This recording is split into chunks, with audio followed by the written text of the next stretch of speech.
Lieutenant Jake Morrison had attended enough diplomatic receptions to know that survival depended on three simple rules: keep your drinks light, your comments neutral, and your eyes on appropriate conversational partners. Unfortunately, as he stood in the opulent reception hall of the luxury cruise liner Celestial Harmony, he was about to violate all three rules in spectacular fashion. The reception was meant to strengthen interspecies relations between the Terran Defense Corps and various allied military commands. Jake's job was simple: represent humanity professionally, make polite conversation with alien dignitaries, and avoid creating any incidents that might require apologetic communiques from higher command. He was failing at all of the above. The problem was Commander Zara Lynn of the Cytherian Naval Command, whose presence in the reception hall had been systematically destroying Jake's ability to focus on anything else.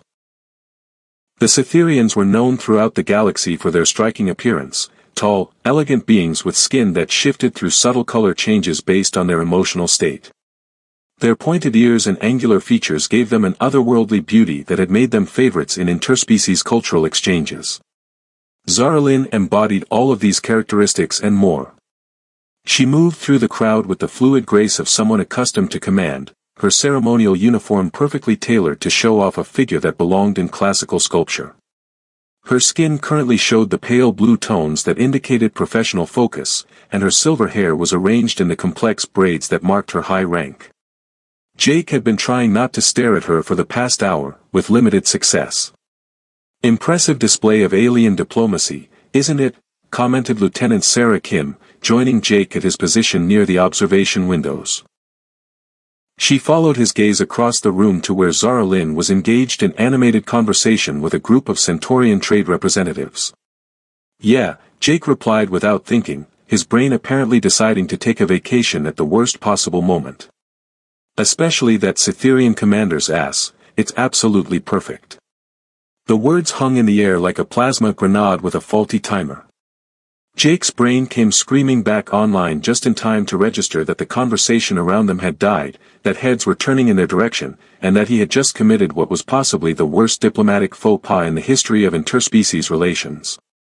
The reception hall, which moments before had buzzed with polite conversation in a dozen different languages, fell into the kind of silence that usually preceded court-martial proceedings.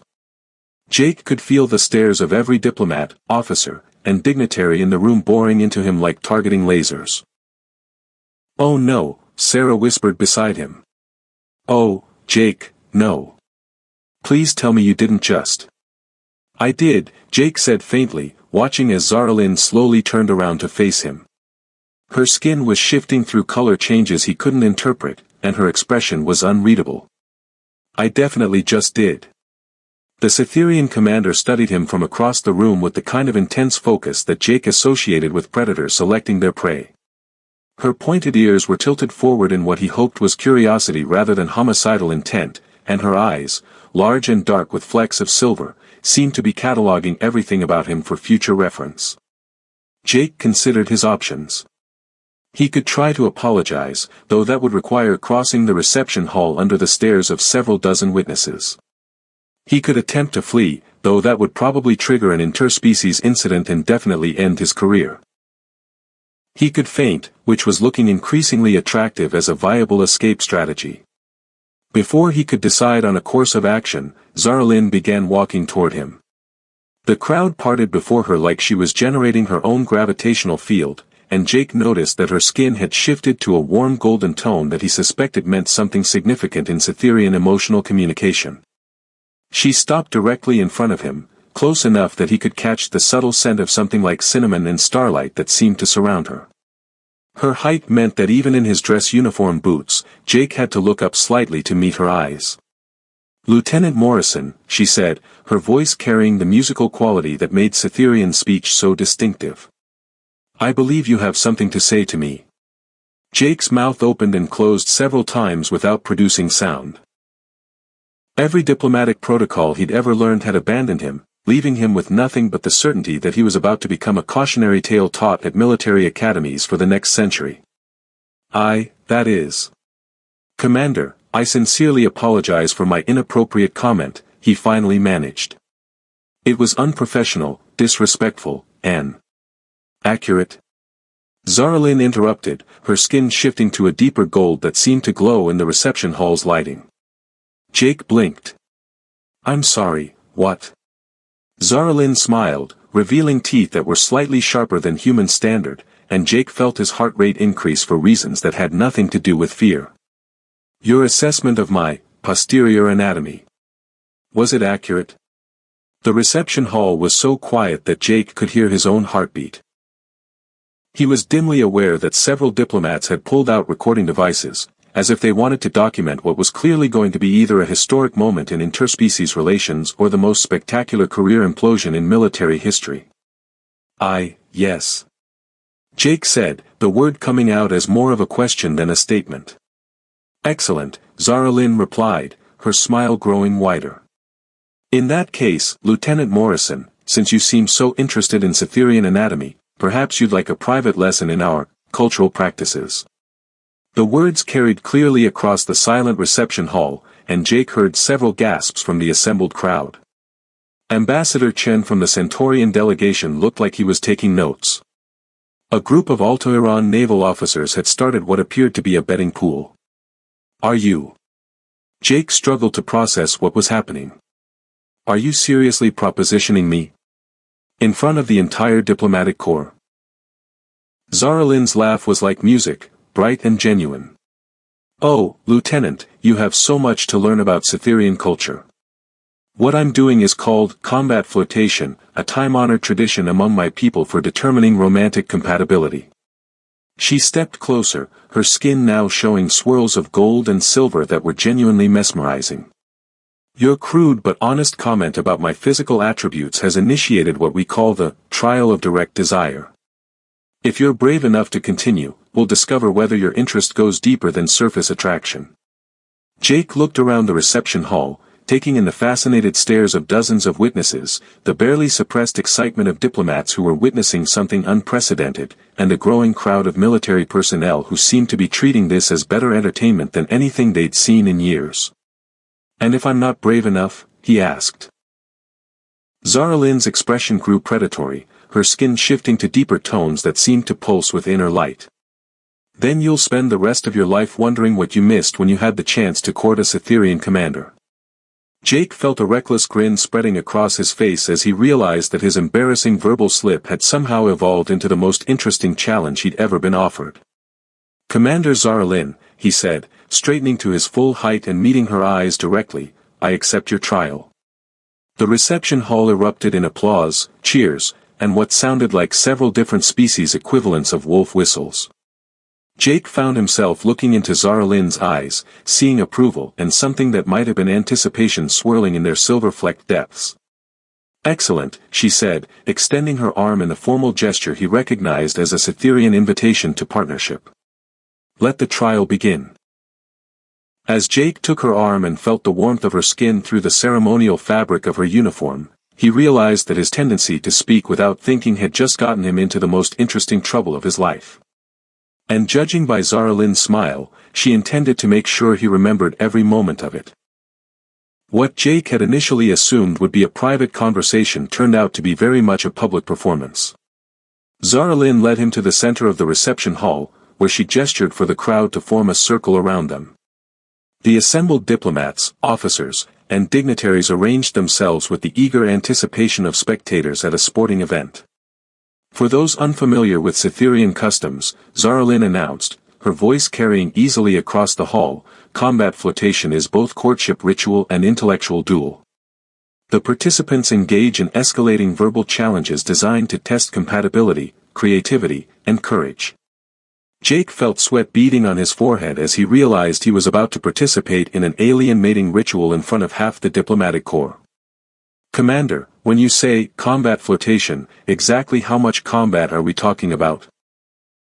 That depends entirely on how clever you are, Lieutenant, Zaralyn replied, her skin showing swirls of amusement in golden patterns. The tradition requires that each participant present increasingly bold challenges to their potential partner. Failure to meet a challenge results in elimination. Elimination from the courtship, or elimination in the more permanent sense. Zaralyn's laugh drew appreciative murmurs from the Cytherian officers in the crowd. Your species has such dramatic imaginations. No, Lieutenant Morrison, I'm not going to kill you for failing to impress me. Though you might wish I had, depending on how badly you embarrass yourself. Jake looked around the circle of faces, noting that several people were now openly placing bets on the outcome. Lieutenant Kim gave him an encouraging thumbs up, while Ambassador Chen appeared to be live-streaming the event to what Jake hoped wasn't an official diplomatic channel. First challenge, Zara Lin said, stepping closer until they were almost touching. Tell me why a human tactical officer thinks he's worthy of a Cytherian commander's attention. Jake felt his mind go blank for a moment, then forced himself to focus. This was just another tactical situation, unconventional, terrifying, and with stakes he didn't fully understand, but still a problem that could be solved with the right approach. Because, he said, meeting her eyes directly, I'm the only person in this room who was honest enough to say what everyone else was thinking. And because I'm apparently the only one brave enough to accept a challenge from the most formidable woman I've ever met. Zara Lin's skin shifted to deeper gold tones, and Jake caught approving nods from several of the alien observers. Acceptable answer. Second challenge, what makes you think you could keep pace with someone who commands starships and leads military campaigns? This one was easier. Jake felt his confidence growing as he realized that his military experience was actually relevant to whatever was happening. Because I don't just follow orders, I anticipate them. Because I've never met a tactical problem I couldn't solve, including the one where I have to impress a brilliant commander without making a fool of myself in front of the entire galactic diplomatic community. He paused, then added with a slight smile, also, I've studied Cytherian naval tactics extensively. Your victory at the Deneb engagement was a masterpiece of strategic misdirection that's still taught at the War College. The approving murmur from the crowd was louder this time, and Jake noticed that Zara Lin's ears had tilted forward in what he was learning to recognize as pleased attention. Third challenge, she said, stepping even closer, and this one requires demonstration rather than mere words. Show me that you can match my intellectual intensity. Without warning, she began speaking rapidly in what sounded like a combination of tactical analysis and philosophical debate, her words flowing between Standard, Cytherian, and several other languages Jake barely recognized. The challenge was clear, keep up or be left behind. Jake's brain kicked into overdrive, years of tactical training and xenocultural study suddenly proving their worth. He found himself responding to her arguments with counterpoints that drew on everything from human military philosophy to Altaran ethics, matching her rapid-fire delivery with his own stream of analysis and critique. The crowd watched in fascination as the two officers engaged in what appeared to be a real-time debate about military strategy, interspecies relations, and the philosophical implications of command decisions, all conducted at a pace that left most observers struggling to follow the conversation. Impressive, Zara Lin said finally, her skin now showing complex patterns of silver and gold that seemed to shift with her emotional state. You may actually be worth the effort required to train you properly. Jake felt a surge of pride at what was clearly high praise from someone whose opinion was beginning to matter more to him than he'd expected. Train me for what, exactly? For being my partner, of course, Zara Lin replied as if it should have been obvious. Did you think this was just an evening's entertainment? Combat flirtation is serious business, Lieutenant. We don't engage in it lightly. The implication of her words hit Jake like a tactical revelation. Are you saying that by accepting your challenge, I've committed to something more than just a conversation? Much more, Zara Lin confirmed, her smile showing those slightly sharp teeth again. You've entered into what my people call a trial of compatibility. If you pass all the challenges, we proceed to the next phase of Cytherian courtship. Jake felt his mouth go dry. And if I fail? Then you return to your normal duties with an excellent story to tell your grandchildren about the time you almost courted a Cytherian commander, Zara Lin said with cheerful ruthlessness. Though I should mention that the failure rate for humans attempting our courtship rituals is approximately 93%. The crowd around them had grown larger, with more officers and diplomats arriving to witness what was clearly becoming the evening's main attraction. Jake caught sight of Admiral Hayes in the gathering, his commanding officer watching with the expression of someone who couldn't decide whether to be proud or horrified.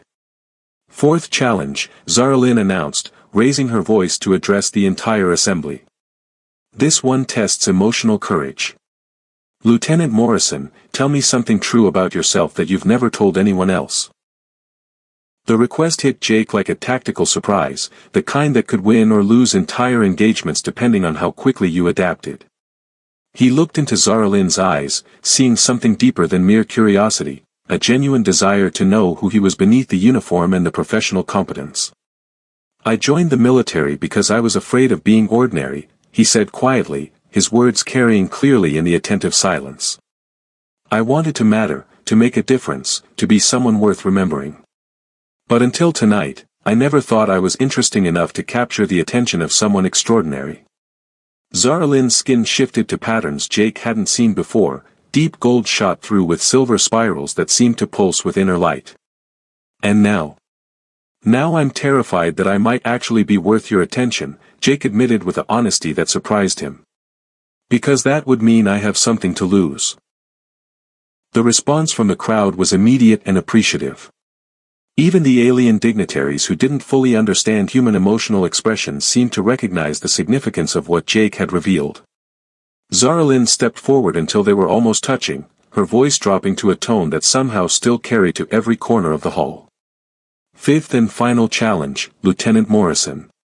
This one determines whether you have the courage required to be my partner in truth rather than merely in ritual. She gestured toward the reception hall's exit, toward corridors that led to private areas of the cruise ship. Accept my invitation to continue this conversation in private, knowing that what happens next will define the rest of both our careers. Or decline gracefully, with honor intact and no shame attached. Jake looked around the circle of faces, taking in the expectant expressions of dozens of witnesses who were clearly hoping for a dramatic conclusion to the evening's entertainment. Then he looked back at Zara Lynn, seeing in her eyes something that went far beyond cultural performance. Commander, he said, offering her his arm in what he hoped was the appropriate formal gesture, I would be honored to continue our conversation in private. As they walked toward the exit together, Jake could hear the eruption of applause, cheers, and what sounded like several different species placing final bets on the outcome. But all of that faded into background noise as he focused on the woman beside him, whose skin was now showing colors he was beginning to understand meant anticipation mixed with something that might have been hope. Whatever was about to happen in private, Jake realized, would either be the most incredible night of his life or the most spectacular failure.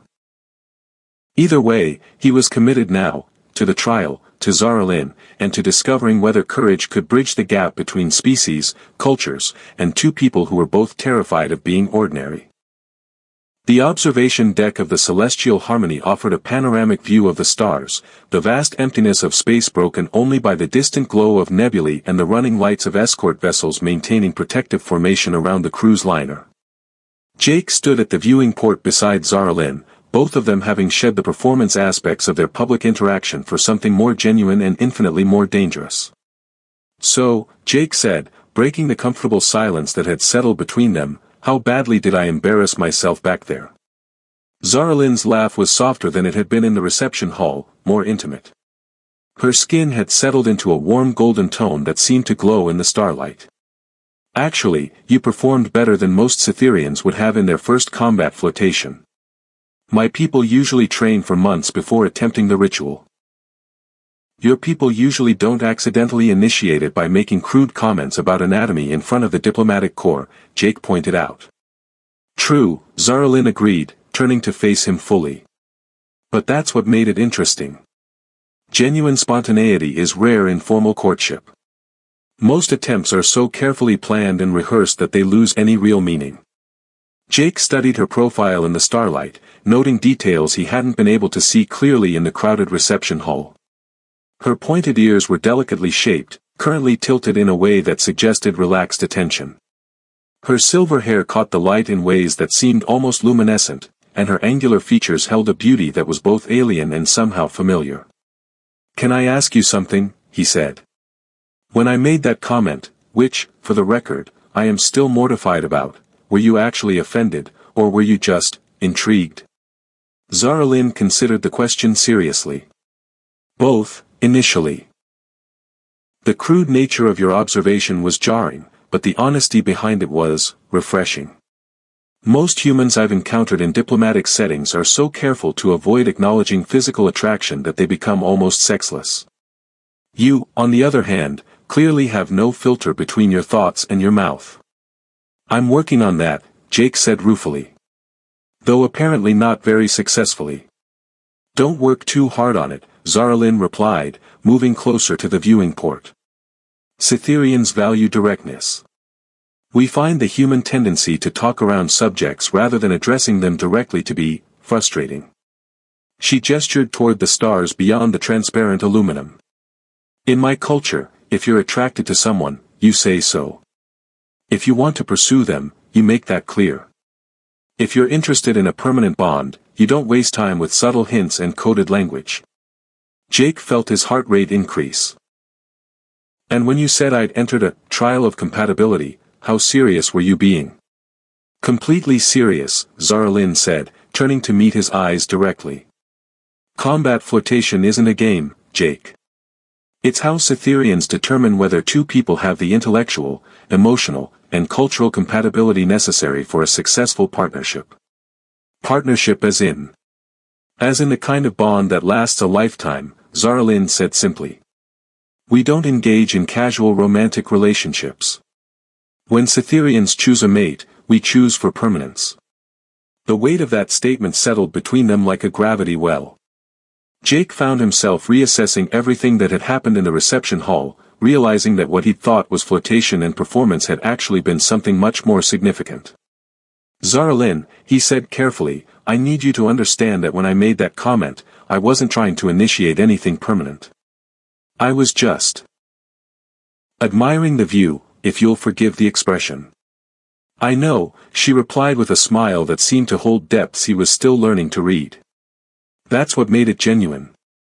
You weren't trying to impress me or manipulate me or position yourself for some advantage. You just saw something you found attractive and said so, without calculation or artifice.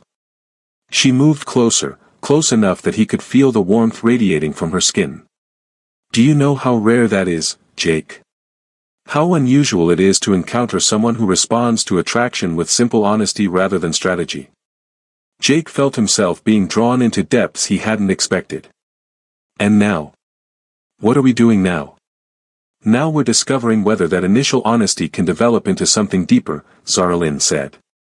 Whether you're interested in me as a person, or whether your attraction was purely physical. It wasn't, Jake said without hesitation. I mean, it started that way. I'd have to be blind not to notice that you're beautiful. But watching you command that room, seeing how you turned my embarrassing mistake into something. I don't know, something that felt like possibility rather than disaster. That was when I realized I wanted to know more about who you are. Zaralyn's skin shifted to deeper gold tones, and Jake was beginning to understand that this represented pleasure or approval in Cytherian emotional expression. Tell me what you see when you look at me now. Jake studied her face in the starlight, trying to put into words something that felt too complex for simple language. I see someone who's brilliant enough to command starships and confident enough to turn a diplomatic reception into your personal courtship arena. I see someone who's kind enough to give an embarrassed human officer a chance to redeem himself, but strong enough to make sure he earns it. He paused, then continued with the kind of honesty that had gotten him into this situation in the first place. I also see someone who's probably way out of my league, but who for some reason seems willing to find out if we're compatible anyway. Out of your league, Zaralyn repeated, her tone suggesting she found the concept amusing.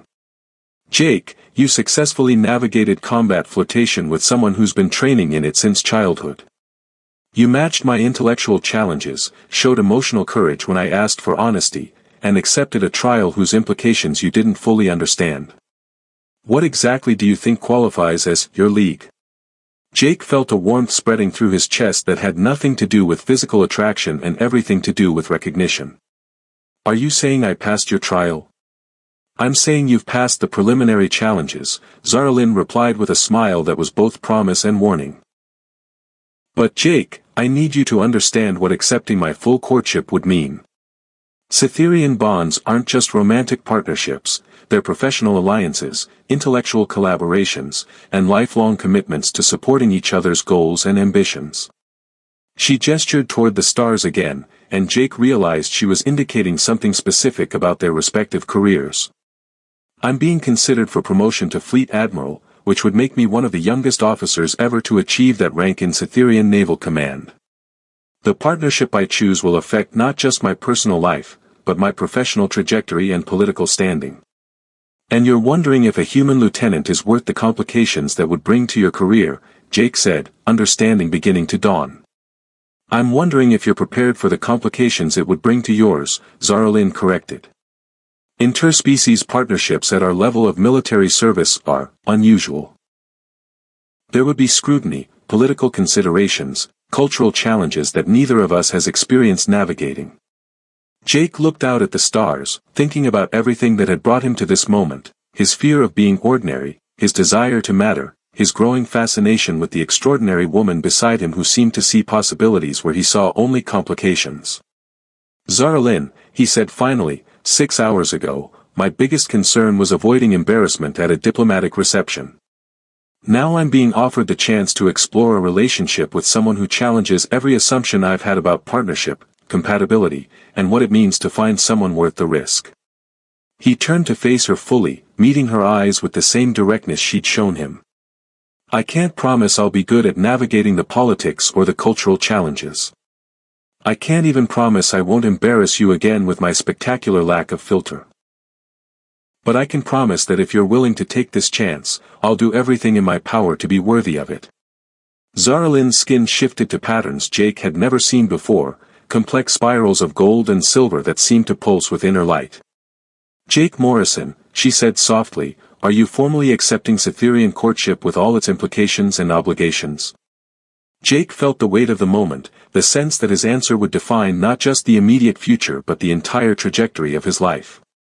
Yes, he said simply. I am.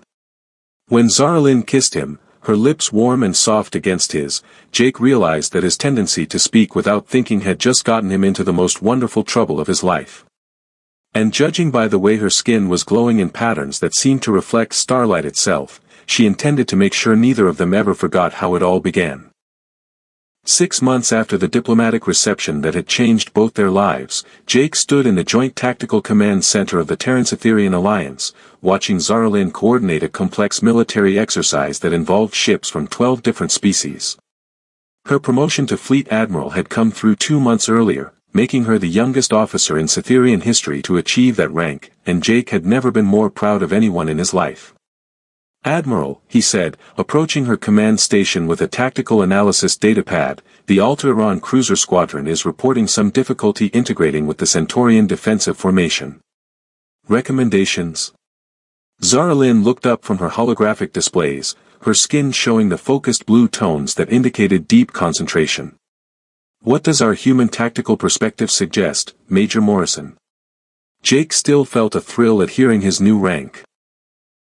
The promotion had come with his assignment to the Joint Command, recognition of his unique ability to bridge human tactical thinking with alien strategic approaches. Realign the Centaurian formation to accommodate Altaïran turning radii, then use the combined formation as a mobile anvil against the enemy's projected advance. Elegant solution, Zaralyn approved, her skin shifting to warm gold. Implement it. As Jake moved to coordinate the exercise modifications, he reflected on how dramatically their lives had changed since that night on the observation deck. The political complications Zaralyn had warned him about had materialized exactly as predicted, committee hearings about the propriety of interspecies partnerships in high-level military positions, media attention that ranged from fascinated to scandalous, and cultural challenges that required them to essentially invent new protocols for everything from joint assignments to formal military events. But the benefits had outweighed the complications in ways neither of them had anticipated.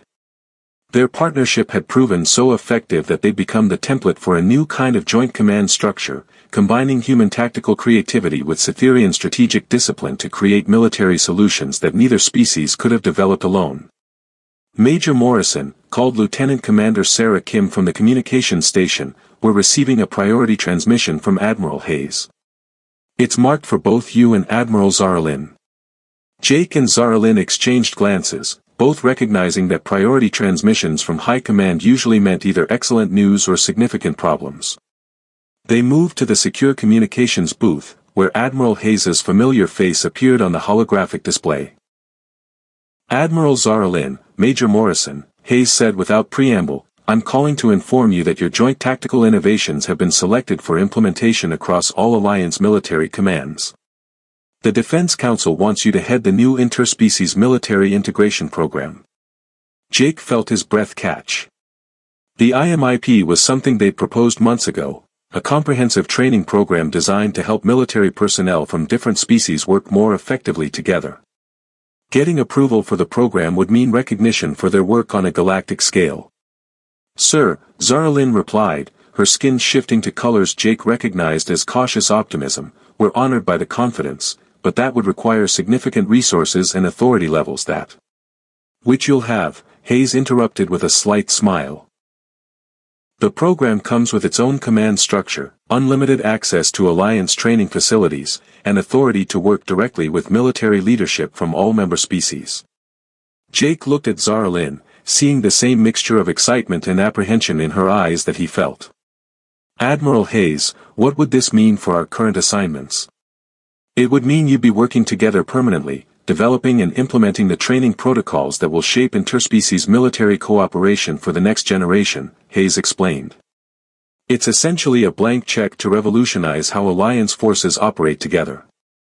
After Hayes signed off, Jake and Zaralin stood in a communications booth, both processing the magnitude of what they'd just been offered. "This is everything we've worked toward," Zaralin said quietly. "The chance to prove that interspecies partnerships aren't just possible, but essential for effective military cooperation." "It's also a massive responsibility," Jake pointed out. "If we fail, we won't just be damaging our own careers, we'll be setting back interspecies relations for decades." Zaralin's skin shifted to the complex patterns of gold and silver that Jake had learned meant she was working through multiple layers of analysis. "Are you having second thoughts about accepting?" "Are you kidding?" Jake replied with a grin. 6 months ago, I was a lieutenant who couldn't keep his mouth shut at diplomatic receptions. Now I'm being offered the chance to reshape Alliance military doctrine with the most brilliant strategic mind I've ever encountered. If I'm dreaming, don't wake me up." "You're not dreaming," Zaralin said, moving closer to him in the privacy of the booth. "Though sometimes I feel like I must be. When you made that ridiculous comment about my anatomy, I never imagined it would lead to this." She gestured at the tactical displays visible through the booth's transparent walls, indicating not just their current command center but everything they'd built together. "A partnership that's changed both our careers, influenced Alliance military policy, and somehow managed to work despite every cultural obstacle we've encountered." Jake reached out and took her hands, noting how her skin warmed under his touch. "Do you regret any of it? The complications, the scrutiny, the way our relationship became public property?" "Never," Zaralin said without hesitation. "Though I do sometimes wonder what would have happened if you'd kept that particular observation to yourself. We probably would have spent the entire reception making polite conversation and never spoken again," Jake replied honestly. "Sometimes the best things come from the worst timing and the most embarrassing circumstances." "Is that what you tell people when they ask how we met?" Jake's grin widened. "I tell them that I accidentally initiated Cytherian courtship rituals by making inappropriate comments in front of the diplomatic corps, and that you were kind enough to give me a chance to prove I was worth the trouble." "And are you worth the trouble?" Jake looked around their command center, taking in the mixed species crew that had learned to function as a seamless unit under their leadership, the tactical innovations they developed together, the recognition from Alliance leadership that their partnership represented something new and valuable in military cooperation. "Ask me in 50 years, he said. "When we've finished revolutionizing interspecies military relations and training the next generation of Alliance officers to see cooperation as strength rather than compromise." Zaralin's laugh was bright and musical, the sound that had first made Jake realize he was falling for someone extraordinary. 50 years. You realize that's a significant commitment, even by Cytherian standards. Good thing I'm used to significant commitments, Jake replied, pulling her closer. After all, I accepted Cytherean courtship without fully understanding what I was getting into. Everything since then has just been following through on that initial leap of faith. As they prepared to return to the command center and resume the military exercise, Jake reflected on the journey that had brought them from an embarrassing diplomatic incident to a partnership that was reshaping Alliance military culture. Their success had required adapting to challenges neither of them had anticipated, learning to navigate cultural differences that had no established protocols, and proving that love could flourish even under the intense scrutiny of interspecies politics. Jake, Zarlin said as they reached the entrance to the command center, there's something I've been meaning to tell you. What's that? Her skin shifted to the warm gold patterns he'd learned meant affection mixed with mischief. That comment you made about my anatomy? You were right. It is absolutely perfect. Jake burst into laughter, drawing amused looks from their mixed-species crew. Admiral, you realize that if anyone overheard that, we'd have another diplomatic incident on our hands. Let them over here, Zarlin replied with the confidence of someone who had learned to turn potential disasters into opportunities. After all, it worked out so well the first time. As they returned to their duties, coordinating the complex dance of ships and strategy that had become their specialty, Jake marveled at how dramatically his life had changed because of one moment of unfiltered honesty. He'd learned that sometimes the most embarrassing mistakes could lead to the most rewarding outcomes, that courage could bridge any cultural gap, and that finding someone who challenged you to be better than you thought possible was worth any amount of public scrutiny or professional complication. The interspecies military integration program would launch in 3 months, with Jake and Zarlin at its head. They would train thousands of officers from dozens of species, developing new protocols for cooperation and understanding that would influence Alliance military policy for generations. Their partnership had become proof that differences in species, culture, and background could be sources of strength rather than barriers to overcome. And it had all begun with an accidentally honest observation about a Cytherean admiral's posterior anatomy, delivered at the worst possible moment to the best possible audience. Some stories, Jake reflected as he watched Zarlin coordinate the final phases of their tactical exercise with the kind of brilliant competence that still took his breath away, began with embarrassment and ended with transformation. The trick was having the courage to see opportunity in disaster and the wisdom to recognize when someone extraordinary was offering you the chance to be extraordinary alongside them. In the end, that was what made their partnership work, not just the professional compatibility or the personal attraction, but the shared understanding that the most important victories were won not through perfect execution, but through the willingness to take risks, make mistakes, and learn from both with someone who believed in the same impossible possibilities.